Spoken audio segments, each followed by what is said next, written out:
December 27th, 10 AM, District Court, Courtroom number 3. Hello everyone, Triple S back with more things right, it's Trilogy. Last time, we proved that Gordy wasn't real. It was a giant steel samurai balloon, and yeah, it made the shape of Gordy, and it went BANG! It was great, it was amazing. It's all Larry's fault, it's basically just everything's Larry's fault all the time.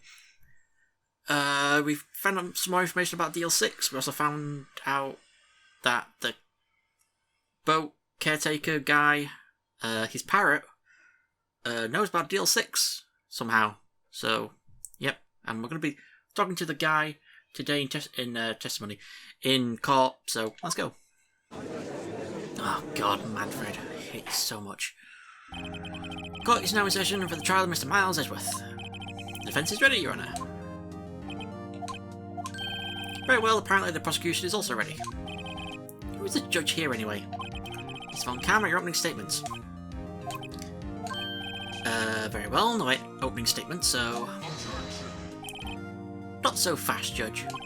I was taking a meaningful pause before speaking. Right, of course. A prediction. Today's trial will end 3 minutes from now. Order, order. Mr. Von Kammer, what is the meaning of your statement just now? Bah! Must you question everything? It will be over in 3 minutes. We have no time to waste. I'll call my witness now. Right. I call my witness, my decisive witness, to the stand. It's that mysterious boat shop owner. There he is. Witness, state your profession.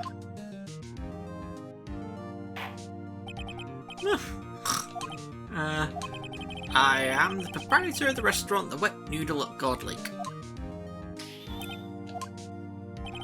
And I also rent boats. The night of the incident, you were in the boat rental shop, correct? Yep, I was. Please testify. Wait a second. Still haven't heard who this old guy is. Objection. Wait a minute. The witness hasn't stated his name yet. Because I did not ask him, Mr. Wright. Bah! I predicted this trial will end in 3 minutes. Stop asking trivial questions and cooperate. Yeah, right. The witness will state his name. Well, I'm not really sure, yep. What do you mean? My memory. Your Honour, the witness does not remember anything beyond the last several years. Ergo, he cannot recall his own name. He can't recall, you say? Yes, but the incident in question took place 3 days ago. He can testify. Very well. Let's hear his testimony then, shall we, witness? The night of the murder. There's 3 testimonies, 2 kind of long, 1 pretty short. It was the night of the 24th, just after midnight, yep. I was in the restaurant, where I rent boats as usual. Then I heard a bang. Yep. When I looked out the window, I saw a boat just floating out on the lake. Then I heard another bang. Just about then, the boat comes back to shore and a man walks by my window. Ah, very well. I'd like to begin the cross-examination. There is nothing to question in my witness's testimony. Ergo, no need for cross-examination.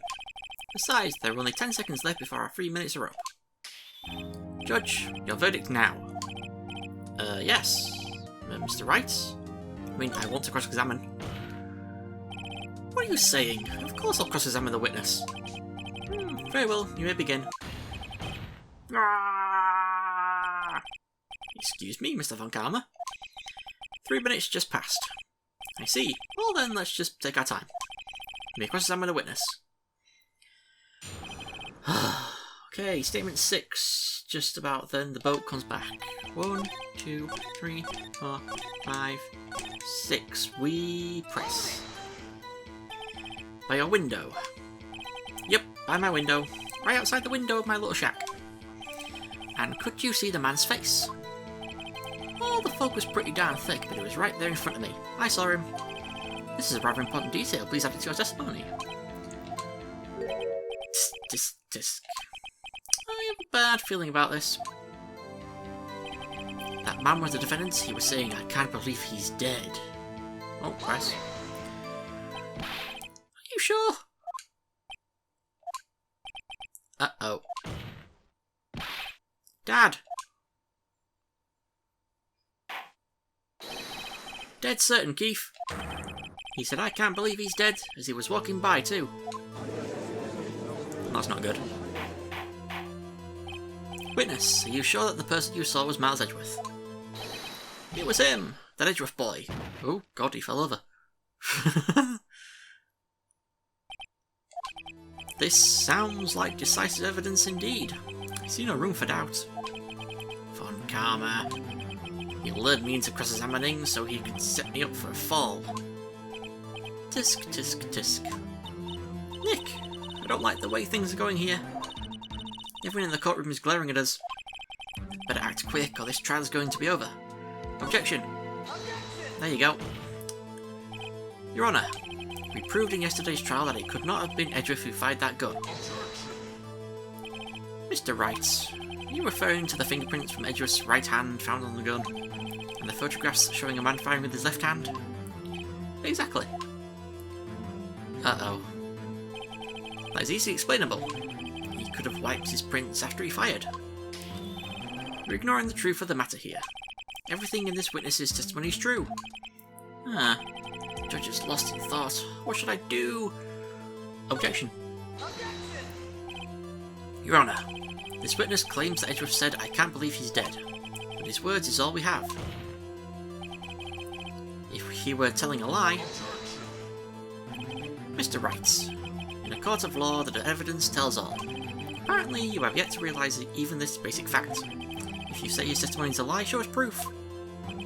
Ah. Nick, do we have evidence? It's no good. There's nothing I can do. Are you sure? To be honest, I don't know what to do anymore. Please. Can you hear me, sis? Please. We need your help. Nick needs you. Tisk, tisk, tisk. 3 minutes was perhaps too high an expectation. However, 15 minutes isn't bad. Well, it's been 15 minutes already? No, it's been almost 8 minutes. Oh, this must be a new record. Enough. The witness may leave the stand. Wow, that was really quick. This court sees no reason to further prolong the trial, nor is there any need for more time to decide the case against the defendant. This case is extremely clear. I see no room for misinterpretation of the facts. What? No! This court finds the defendant, Mr. Miles Edgeworth, guilty. The accused will surrender to the court immediately, to be held pending trial at a higher court within a month from today's date. That is all. This court is adjourned. We lost. Wait! Who was that just now? Me! Huh? What? Larry! What are you doing here? Listen, you gotta listen to me. I was there in the park the night of the murder. I wasn't sure about it until just yesterday. But today I remembered it. Remembered what? The gunshot. I heard it too. Order. What is the meaning of this? The verdict has been decided. I call for adjournment. One moment, Mr. Von Karma. So, you say you heard a gunshot? Yeah, I did. A gunshot. That night. I was sitting here in the audience listening to the testimony, and I realised something he said was different from what I remember. Anyhow, I can't just sit here and let you call Edgy a murderer. It's just not right. I'll testify. Let me testify. Order, order. Well, this is the first time something has happened like this in my court. I'm not quite sure how to proceed. Judge, you've already given your decision. The trial is over. Nick, this is it. Larry's giving us one final chance at this. She's right. If only it wasn't Larry. He could make things even worse. Miss Edgeworth was just declared guilty, Nick. Doesn't get any worse. You're right. Okay. Your Honour, if there is another witness, it is our duty to hear him speak. Right here, right now. A waste of time. The verdict cannot be overturned. Allow me to speak my opinion. In all court proceedings, it is our duty to prevent an inaccurate verdict. In order to make sure no mistake has been made, every witness should be heard. What is this? It's you not getting your way, Von Karma. God, I hate his face. I withdraw my previous verdict of guilty. Take that! Loser! Loser! Mr. Von Karma, I order you to call this new witness to testify. Now. What? Yeah, judges give her the orders now. The court will adjourn for a 5-minute recess. After that, we will hear this new witness. Oh, court is adjourned. Amend my guide. Hum-ta-dum-ta-dum-ta-dum. Okay, December 27th, 10:28 AM, District Court, Different Lobby number 2. Woo! That was too close. Sorry to keep you on the edge of your seat like that, Edgeworth. Huh. I've seen worse. Yeah, right, Edgeworth. You're sweating bullets. I just wonder what Larry plans to say in there. Larry was at the lake that night. Yep. He said he went looking for the Still Samurai balloon that flew into the lake. Alright. And he found the balloon in the air tank that night? Yep. Hey, Edgeworth. Huh? You say something right? Yeah, a lot of things. You seem out of it. What's wrong? What's wrong is the guy got declared guilty and thought his life was over. It's nothing. Huh?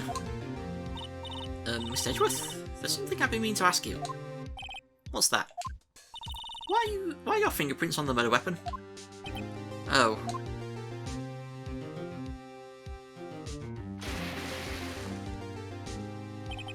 When you fell into the lake, I went into a daze. I couldn't understand what had happened. I couldn't think straight.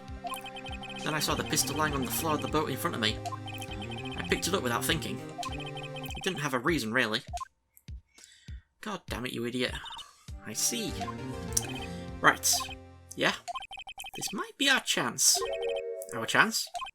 Von Karma has only ever run perfect trials. Perfect trials? Perfectly prepared witnesses, perfectly complete evidence. That's the secret to his success. This is the first time he's ever had to deal with something unexpected. He has to let someone he hasn't even talked to testify before the court. And that someone is Larry. What are you getting at? It's likely his testimony will be full of holes, right? That's right, Nick. No 10-minute trial this time. We'll milk the spoon for all it's worth. Hey, it was 15 minutes. 15! Everything's on Larry now. God help us all. Okay, December 27th, 10:35 AM, District Court, Courtroom number 3. Court is now back in session. Witness, please testify to the court about everything that you saw on the night of December 24th. Right, leave it to me. Please, Larry, don't mess this one up. I hate to admit it, but you're our last chance. Von Karma didn't even have time to prepare his witness. I just hope Edgeworth is right about this being our big break.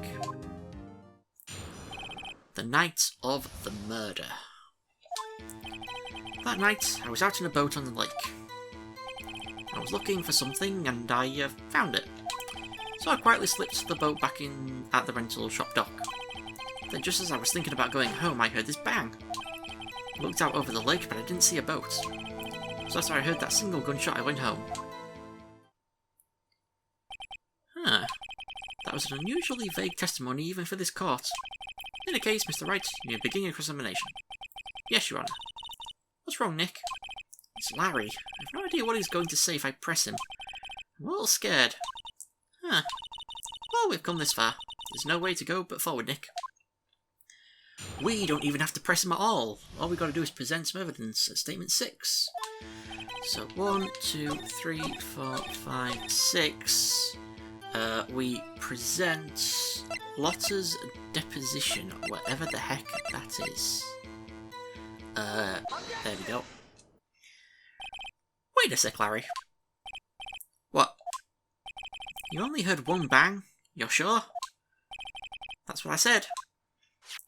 But Miss Lockhart testified yesterday that she heard 2 bangs. And the old man just now said the same thing. They both heard 2 gunshots that night.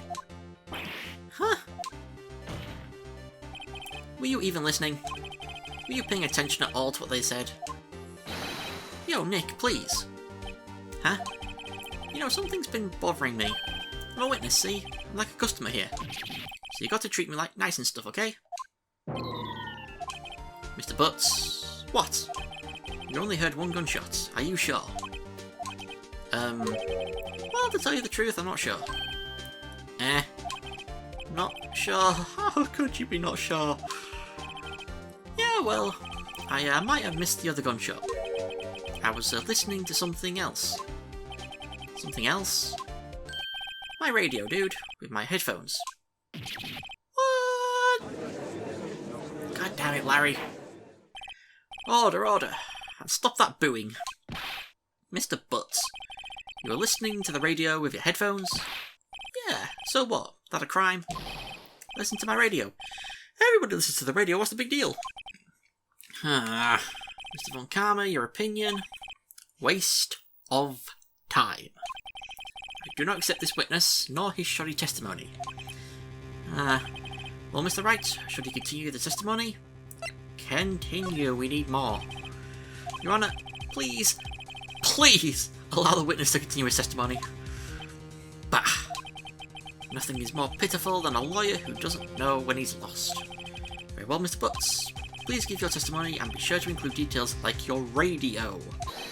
Right, leave it to me. I wouldn't if there were any other way out of this, believe me. Remember my guide again? Witness testimony. What Larry heard. It's lonely being alone on Christmas Eve. That's why I was listening to an all requests show on the radio, see? I was listening to it real booming loud like. But I'm sure I heard that gunshot. I remember exactly what the DJ was saying when I heard it too. You were listening to your radio at a high volume. Yeah, what's the big problem? Can a man listen to his radio in peace? Isn't this a free country? I truly believe Larry has no idea what the problem here is. Judge, can you believe a word this witness says? What he heard was probably nothing more than a drum beat from the radio. Sure enough, it is difficult to believe this testimony. Wait, Your Honour. The witness said he remembers exactly what the DJ said when he heard the gunshots. Excuse me? DJ? An announcer, the guy who says things on the radio. Anyway, what this means is when he heard the sound, no music was playing. The DJ only talks between songs, so he could have heard the gunshot from the lake. Well, technically they do talk between songs, but sometimes they talk over songs, like when it's the song starting and just it's ending. I'd like to go examine the witness, Your Honour. Very well, Mr. Wright. Can't believe I'm continuing this charade. Charade, either one. Depends on where you live. We've got to go to statement 5 and press. 1, 2, 3, 4, 5. What did he say? Yep, what she say? Oh, okay. Mr. Wright, please cease these pointless questions. What possible good could knowing what a radio DJ said do us? Indeed, Mr. Von Kammer has a point. I'll allow the question only if you see some reason why we should care. We should care. Yeah, it does say that. I was going to say we should care, Your Honour. Of course we should. Why? Well, how do you know if we don't ask him, huh? Fine, very well. Mr. Butts, please testify to the court. What was the radio announcer saying when you heard the gunshot? Just when she said, "Hey, it's almost Christmas," I heard the gunshot. When it's almost Christmas. But this says it was after midnight.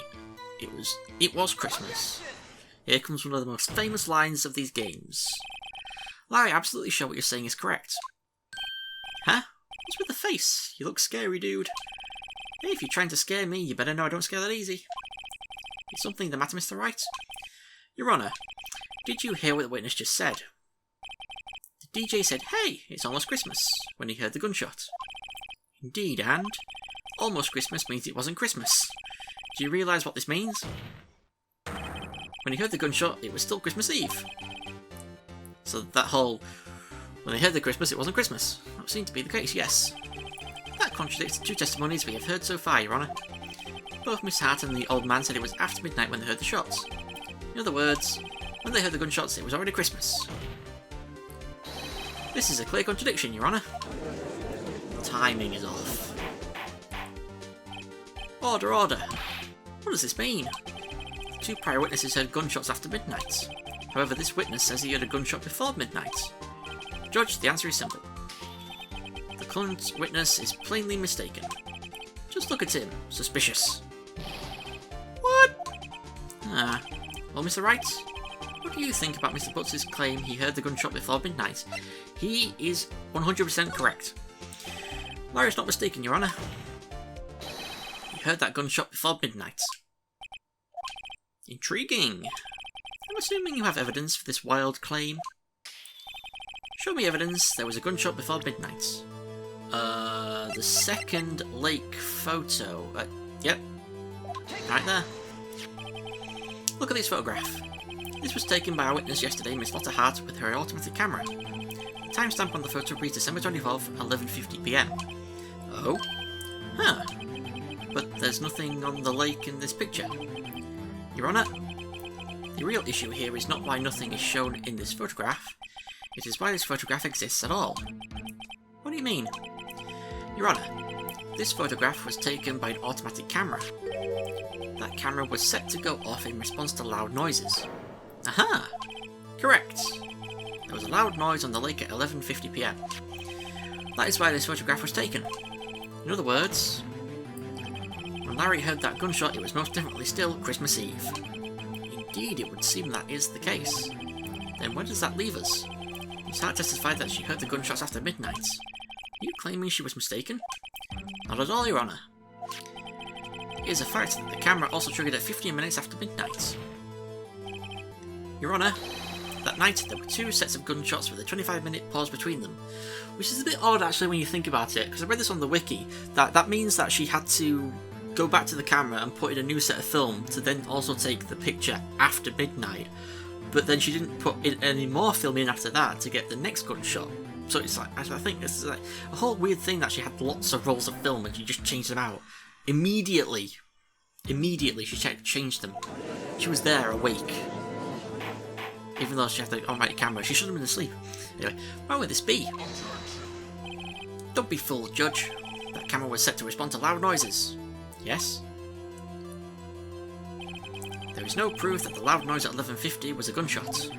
Why the witness could have sneezed triggering the camera. Hey, my nose was clear that night, man. Clear. Well, Mr. Wright, there's no turning back now. Can you prove that the loud noise at 11:50 PM was indeed a gunshot? Please show the court evidence if you have any. I show the pistol? I show the pistol. This is my evidence. The murder weapon? Something about this pistol was bothering me, Your Honour. Both of the witnesses who testified yesterday heard 2 gunshots. However, the murder weapon was fired 3 times. When then was the last shot fired? Only now have I realised the truth. That 3rd shot was the shot Larry heard just before midnight. Order, order. That would make sense of the evidence we've seen so far. However, this leaves me wondering exactly what did happen that night on the lake. Exactly. If this is true, there were 2 sets of gunshots separated by 25 minutes. One at 11:50, another at 15 minutes after midnight. Why, I ask you? Why? Uh-oh, I better think of something quick. Wait a second. Gunshots separated by 25 minutes. What's wrong, Nick? I have it! I have it! Huh? Remember the case with the Still Samurai? Huh? Yeah, of course I remember. The murderer in this case had the same idea as the murderer in that case. What do you mean? Maya. Yes? If we don't figure this out now, we'll never overturn Evdreff's guilty verdict. If we've got a hunch, I'm going to run with it. I've got a hunch, I'm going to run with it. Right, I mean, is this safe? Safe? You've already gotten a guilty verdict. You have nothing to lose. You just watch and let me know if I say anything that sounds fishy, okay? Right, Nick. Your Honour. Yes, Mr. Wright? The testimony just now has cleared up this entire case. What do you mean, Mr. Wright? Tisk, tisk, tisk. So you finally realised the truth? There can be no other murderer here than Miles Edgeworth himself. Wrong, wrong karma, wrong, wrong, wrong, wrong, wrong, wrong, wrong, wrong. Shut your face. A man was shot that night, but it wasn't Edgeworth who did the shooting. Listen, rookie. Take a deep breath and consider the facts. At the time of the murder, one boat was on that lake. This was shown by the witness's photograph. The defendants Edgeworth and the victim Robert Hammond were on that boat.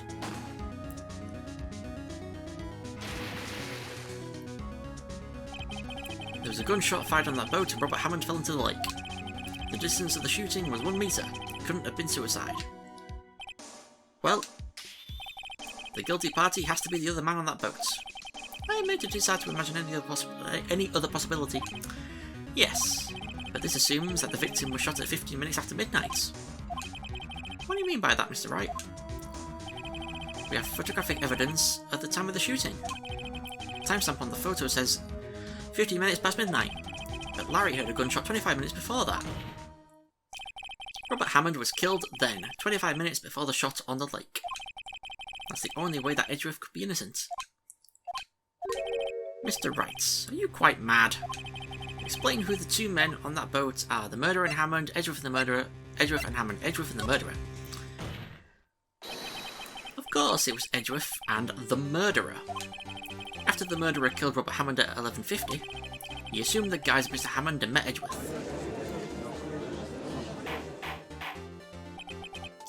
What? Are you serious? Yep, Edgeworth won't tell us why he went to the lake that night. However, I have a hunch. That night Robert Hammond called Edgeworth to the lake.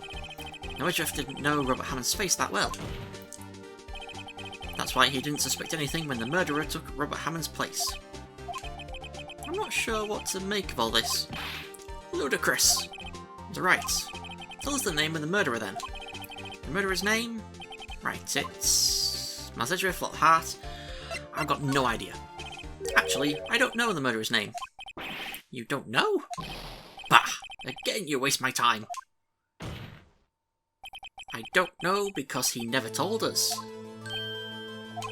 The murderer is the caretaker at the boat shop, that old man. At 11:50, he was the one who killed Robert Hammond. The caretaker of the boat shop? Why did he do this? There weren't any boats on the lake then. Why would he have to go all the way out on the lake just to shoot someone? I suggest that the real scene of this crime was not on a boat. What? Well then, where did the murder take place? Show the judge where the murder really took place. It was right there. Here, of course, the boat shop where he lives. That way he can meet with the victim without anyone seeing. Do you have proof that the boat shop was the scene of the crime? Recall Larry's testimony if you will.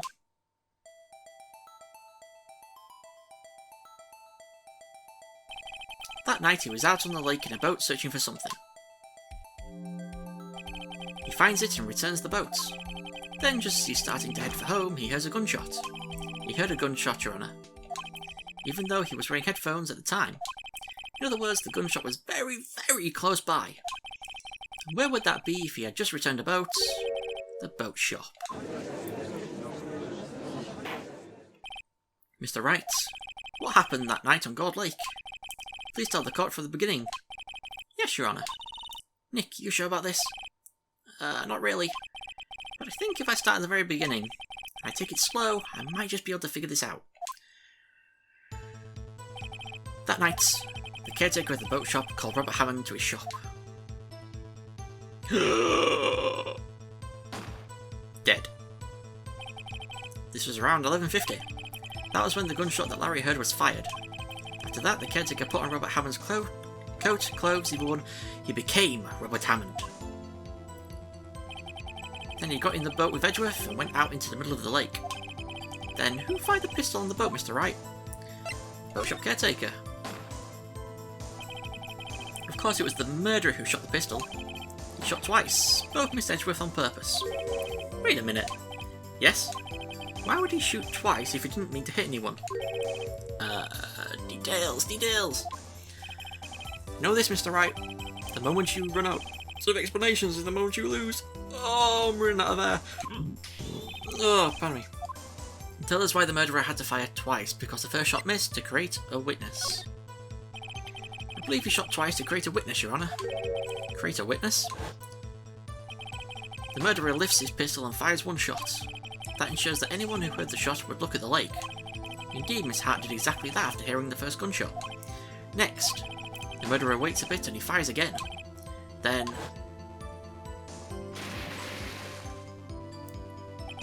the murderer jumps from the boat himself, leaving the pistol in the boat behind him. I see. To someone looking from the edge of the lake, it would appear that one of the men on the boat had shot the other. The murderer didn't know about the automatic camera, of course. That's why he shot twice to draw attention to the boat. Ah. Once you realise that, everything else falls into place.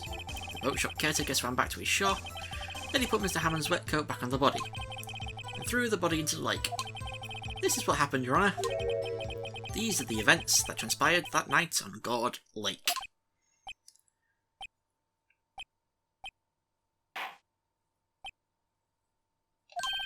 Bailiff, bring out the witness from before. The boat shop caretaker, quickly.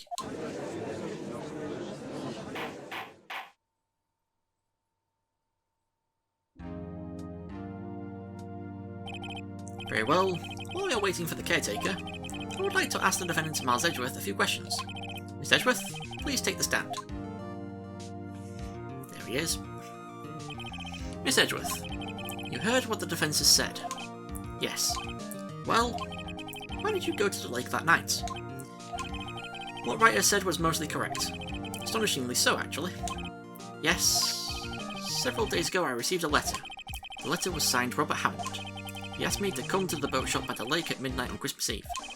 He said he had something very important to discuss with me. Something important? I'm sorry, I can't say what it was.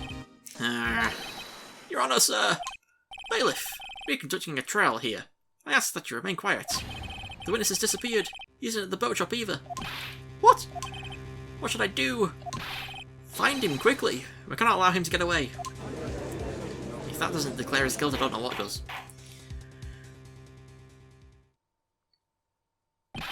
Mr. Von Karma, your witness has disappeared. A search warrant has already been issued. It goes without saying that I cannot declare a verdict under these circumstances. I will extend the trial until tomorrow, the final day allowed. I request that the police department utilise all its forces to find that witness. Am I understood? One more thing. Just who is that boat shop caretaker? I think his identity has become very important to this trial. I want him and I want to know who he is. Very well. Court is adjourned.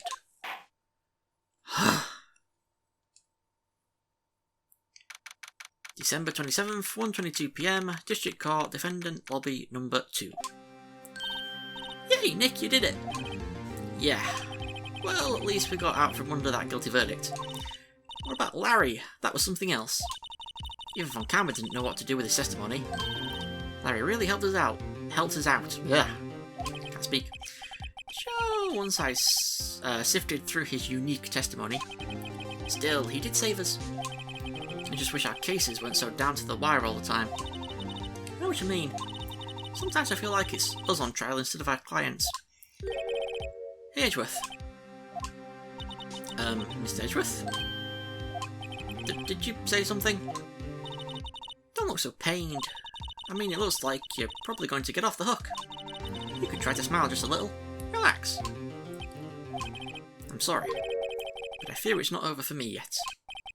What do you mean? Right. There's something that's been troubling me for a long time now, and I don't know whether or not to tell you. Edgeworth? There's so little time left. I want to tell you to get off my chest, but... I can't make up my mind. What is this about, Edgeworth? It's a nightmare I've had. A memory of a crime that I committed. A crime you committed? A memory of a murder. Dun dun dun! To be continued! Dun dun dun dun dun dun dun dun! Thank you, God Almighty, for blessing us with the idiot that is Larry, so Edgeworth did not get declared guilty. God, it always happens that the person that's killed is never killed on the time that it's assumed they are. They're always killed some other time, and then it's staged up like a later time. But yeah, thank God for Larry. And that old guy, he's just gone. He's just wandered off and disappeared. So maybe we'll see him again, maybe we won't. I don't know. But yeah, wow. So next time we're doing some more detective work, maybe we can find out who that old guy is. And God, and maybe Edgeworth will tell us about a nightmare of a murder. So we'll see what that's about. So thank you all for watching, and I shall see you all next time. Goodbye. Hey guys, thank you so much for watching this video. If you enjoyed it, be sure to leave a like and let me know what you thought in the comments below. If you decide to subscribe to the channel, that would be amazing, and ding that bell to be the first to hear about my new videos. Thanks again, and I shall see you all next time. Goodbye.